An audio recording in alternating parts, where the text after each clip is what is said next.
thank you so much for having me. My name is Carothers, and I am currently a UT Master's student pursuing my degree in higher education and leadership. So I am hoping to go into the classroom and teach high school math by August. So exciting. Okay, so my first question is, how and why did you decide to pursue a career as a math teacher? And was this a goal that you set back in high school, or did you kind of develop this goal throughout studying in college? Yeah, so I actually was always a kid who loved school. My favorite day of the year was school supply shopping day, which I considered a holiday. I loved first day of school. And I was a military brat. So I actually moved around all over the place since my dad served in the Air Force for 20 years. So we did have to move around quite often. And so that did mean switching schools and changing it up, but I kind of liked the change. I always enjoyed getting to meet, new teachers, new friends, that kind of thing. And so as a kid who always loved school, it was natural for me to want to go into teaching. And I first kind of found my love of math really in third grade because I made a switch between first semester and second semester of my third grade year. And my second semester teacher was like, we already know all of our times tables and multiplication. And I was like, I don't know any of that. How am I going to catch up?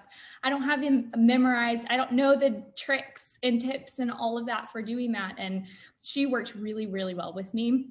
And of course, I did kind of enjoy it because I was competitive. And so I knew I want to be the kid who knows the times tables better than anybody else, even though I caught on a little bit late. So having that encouragement from her really helped. And then when I got to high school, kind of got around from the leadership. I had a meeting with my principal and she was like, Caroline, so you want to teach? Do you want to teach high school? And I thought, absolutely not. As a high school student, it was way too intimidating to think I could be teaching at that point in my life.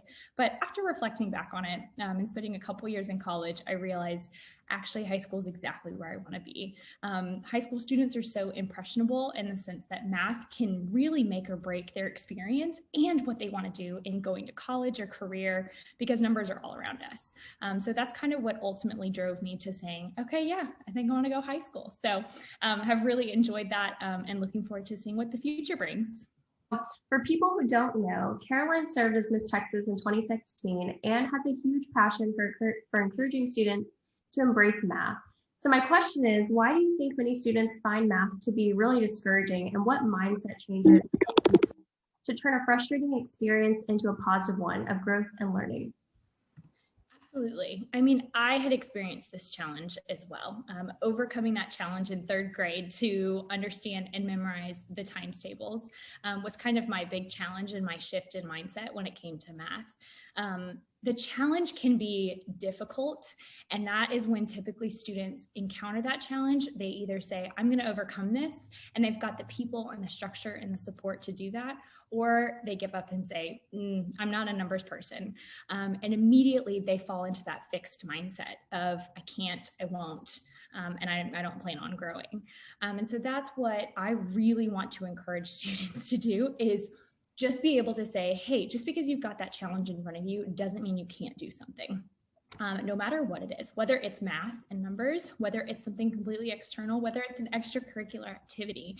I think it's just really important for students to understand that growth is a process. It's not something that will even happen just overnight. It's something that typically takes time. And that's something where really parents, peers, and teachers have a really major impact on students and that mindset and helping them shift a little more from a fixed mindset to a growth mindset.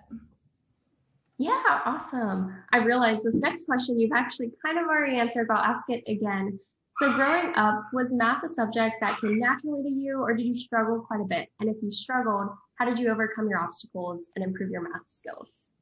Yeah, so that third grade class, math used to be a big struggle for me. But that was, again, kind of my big shift to where I was like, wait a minute, I love this. And I did end up being a kid who was really, really good at my times tables and multiplication. And I found math to really be a puzzle. And so that's what really drew me to the subject. So yes, I've always, in a way, loved math. I love being able to find how applicable math can be by seeing numbers all around you, going to the grocery store and comparing the prices and seeing which one you're getting a better deal, all kinds of things. And that's something I always encourage students to do, is to take a step step back, look around you, and understand that there really are numbers everywhere. But my struggle was always reading in English and reading comprehension. I was not the fastest reader. I'm still not the quickest reader. And so that's something that I have to take day by day in the sense of, okay, this is a challenge for me. I might need a little bit more time or have to be a little bit more thorough, but it's something that I'm still overcoming. I'm actually the same way. Reading it's a little difficult. I'm just slow. Me too, I know. Highlight and annotate, and you can't do that in every single book. So yeah, it's a challenge for sure. Yeah. Okay, so my next question is, for people who currently don't feel very confident in their math abilities, what would you say to them to encourage them to continue trying and striving for growth? Well, not everybody's going to be an engineer or an astronaut or need to know how to do calculus 3 and linear algebra. That's perfectly okay. Honestly, that's life. When looking at you. That's why we have some people who are incredibly math brain to be able to do that. That's why we have artists and musicians to help keep us well-rounded and enjoy that side of life as well.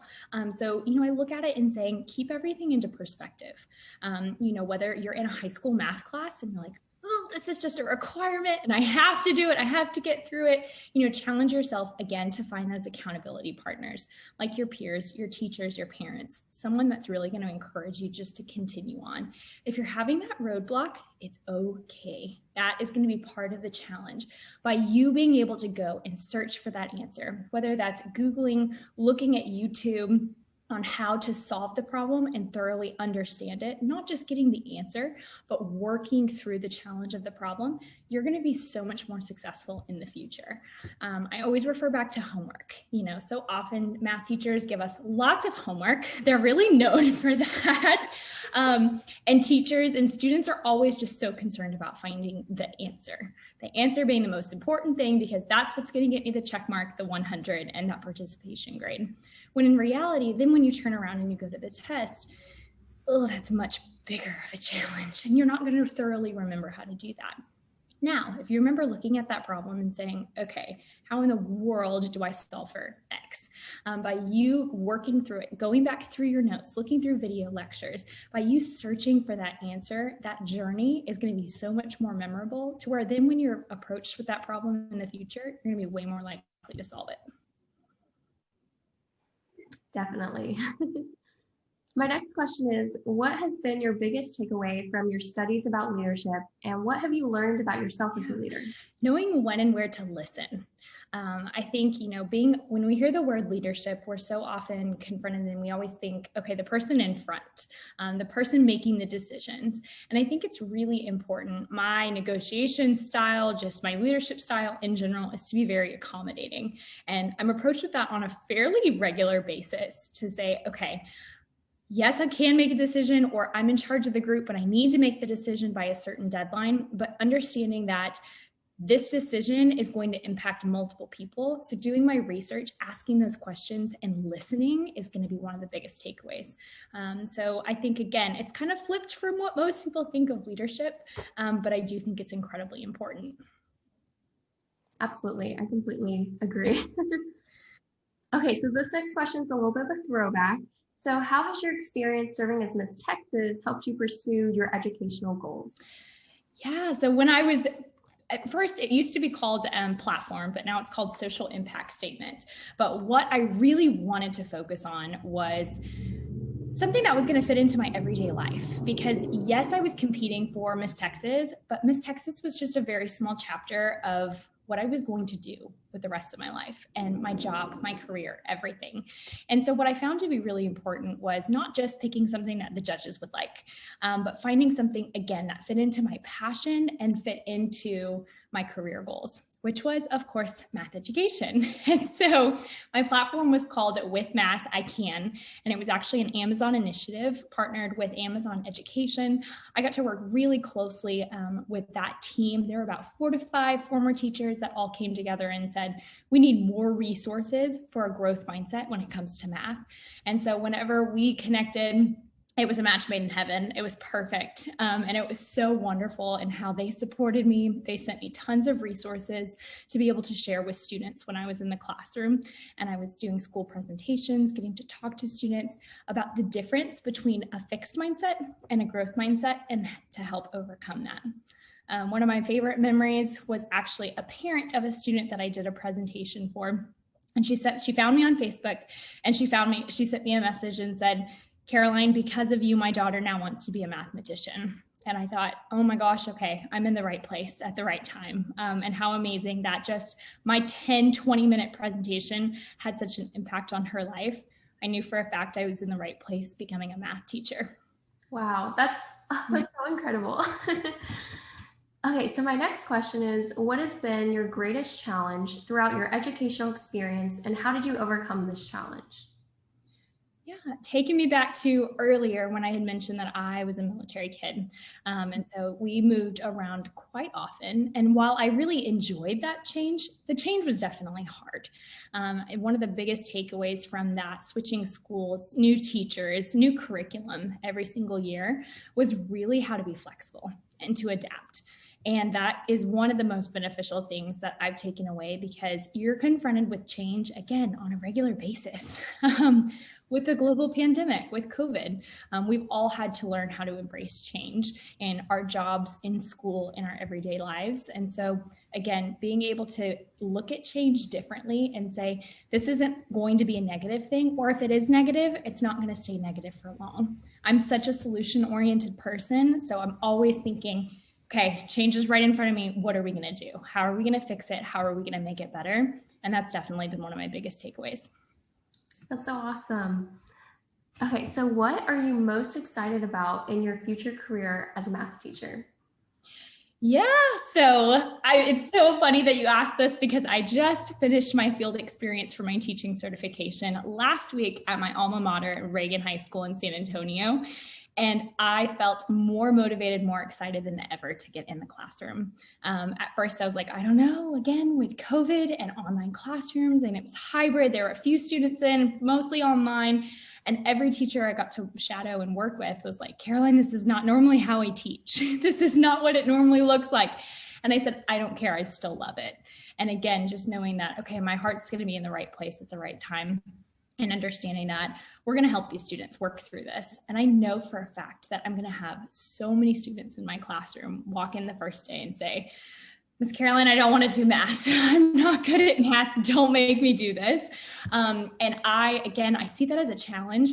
And I see that as I'm a little competitive with myself to say, okay, but by the end of the year, math may not be their favorite subject. It doesn't have to be their favorite subject, but I want to show them that they can do it by pursuing and persevering through challenge. Awesome. So this next question, you actually kind of answered it already, but what challenges do you expect to face your first year officially working in education? Yeah, everyone says the first year is the hardest year. Not only are you trying to remember everything that you learned when you were in the classroom, but you're also trying to ensure that you're checking everything off that you're supposed to be doing, while in addition, your kids like you, your students respect you. There's just a million things going on. One of the best pieces of advice I received this last week was actually from one of the teachers who is the dean at Reagan. And she was telling me, she said, Caroline, so many teachers get lost and caught up in the skill of teaching. So remembering, okay, I have to do this. I got to start with a warm up. I have to write my objective. I've got to have a calendar and a syllabus and all of these very nitty gritty things, that you lose the art of teaching and understanding, going back to your roots of why are you here? What are you really, really good at? And what do you hope to instill in your students as a high school educator? And so I think that's, again, going to be a biggest challenge, kind of finding that balance. But ultimately, again, I love to embrace change, and I take it as a challenge. That's awesome. So my very last question is, what has been your biggest lesson that you've learned through your education and your career journey? Yeah, be okay with change. And expect the unexpected. I know that sounds so cheesy, but I started off at Baylor as a secondary math education major, kind of circling back to where I'm wanting to do now. But in between my sophomore and my junior year was when I won the title of Miss Texas. And so with that, the responsibility was actually that I would take an entire gap year from school to travel. And it really was a full-time job. I made up to 400 appearances. I spoke in over 75 different schools, made presentations, and encountered hundreds of thousands of people. And so it really was the year of a lifetime. But then I had to go back to school. I was like, okay, I've been learning and doing school since I can remember. But now I'm taking this gap year and I've got to make my way, figure out a way to adjust back. And during that year, again, I got to speak and do a lot within schools, but I saw a greater need in education. And because of that, I thought, okay, I want to be able to impact more students than just maybe the 30 that I have in that class that year. And so because of that, I went a little more broad and came back and switched my major to business, because I thought every good school should run like a good business. There's a lot of parallels and I can take that with me. And so from there, I knew I had the opportunity and the scholarship money from the Miss Texas organization to go back and get my degree in education. And so immediately I was able to pursue my master's in higher education, which was phenomenal. It has been phenomenal. I can't believe I graduated in just a couple of months. But circling back around and understanding the classroom is where I want to be. Now, had you asked me 2 years ago what I would be doing, I probably would have given you something different. Had you asked me yesterday what I was doing, it may have been something a little bit different. So learning how to be okay with that change and embrace that, but really staying true to your roots, what you're really good at, what you love, and what you're going to help empower others to do, whether that's in education, that's in engineering. There's so many different wide variety of where you can incorporate STEM into your daily lives. And so I think that's super important.